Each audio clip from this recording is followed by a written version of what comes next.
Che allora ancora la formazione ospite in avanti, c'è una conclusione, D'Anversa va col mancino e la deve tenere lì Carbone.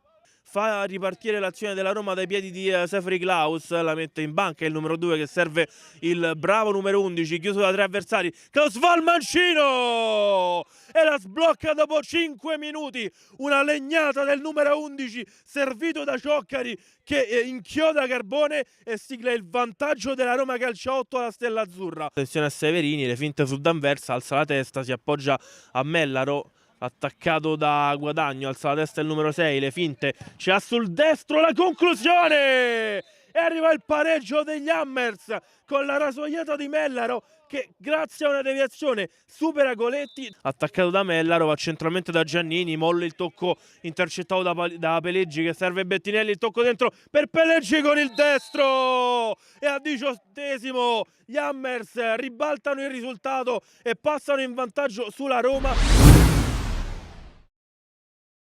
Di cui si occupa lo stesso Cavaniglia, battuta per Sestili, attenzione, c'ha sul destro Sestili, ha un gran tiro e trova il gol del pareggio. Mirko Sestili al 5° minuto, l'abbiamo chiamato quasi in tempo reale, aveva un gran destro Sestili e indovina la traiettoria. Pagano Dazzi su un pallone pericolosissimo, dall'altra parte attenzione c'è una serie di dribbling e poi c'è l'intervento del direttore di gara e il calcio di rigore per gli Hammers. È importante la contesa della Stella Azzurra, attenzione, parte Bettinelli, 3-2 Toni Ponzi al 14° minuto. Roma calcia 8-2 alla Stella Azzurra, attenzione a D'Anversa, rientrato sul terreno di gioco, il pallone messo in mezzo, incredibile la traversa di Cavaniglia. Il Toni Ponzi e Coletti con relativa calma può far ricominciare da Paoli, sbaglia il tocco Paoli, allora Severini per Bettinelli, Bettinelli!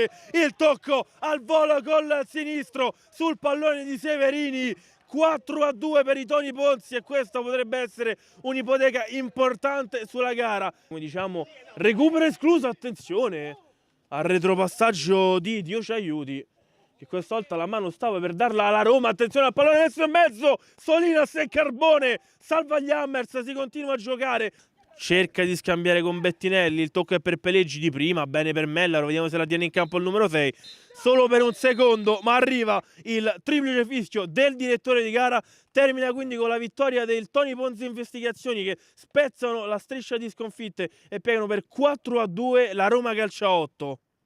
Finalmente questa sera, dopo 4 sconfitte, qualcuna forse anche immeritata, è ritornato la grinta, la determinazione che ha questa squadra. Eravamo rimaneggiati, tant'è vero che ho dovuto giocare in porta io, insomma, tutto lascia dire perché i 2 portieri che abbiamo, tutti e 2 infortunati, quindi sono dovuto intervenire in porta io.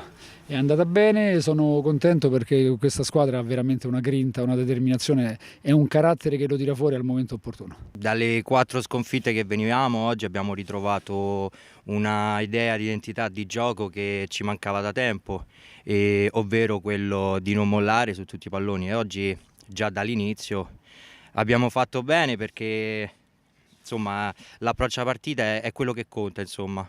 Quello che purtroppo avviene dalle ultime 3-4 giornate, non ricordo neanche più, succede di tutto. Quello che succede sul tiro di Cavaniglia è l'emblema di quello che è il momento adesso della Roma calcia 8, perché c'è un giocatore come Cavaniglia, quel gol non sbaglia mai, se ci prova 100 volte quel gol non sbaglia mai, prende la traversa, perché è un periodo così, a livello di gioco abbiamo visto, poi è normale, tutte le partite vanno a finire in questo modo perché poi cerchi in tutti i modi di andare a fare il gol, ti sbilanci e magari prendi il 4-2 o il 5-2, quello che sia, però il problema è solamente realizzativo in questo momento, non si riesce a buttare la palla dentro, cioè se non ci si arrivasse sarebbe un problema, il problema è che ci si arriva ma poi non si mette la palla dentro.